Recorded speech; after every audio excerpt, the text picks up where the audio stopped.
problem was that we had a top floor of the house with a very low ceiling, and it was somewhat claustrophobic.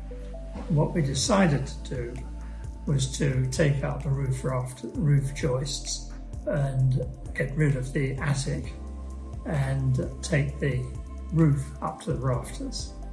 Additionally, we had 2 rooms on the floor, and we wanted to have a 3rd room, a bathroom, on that floor.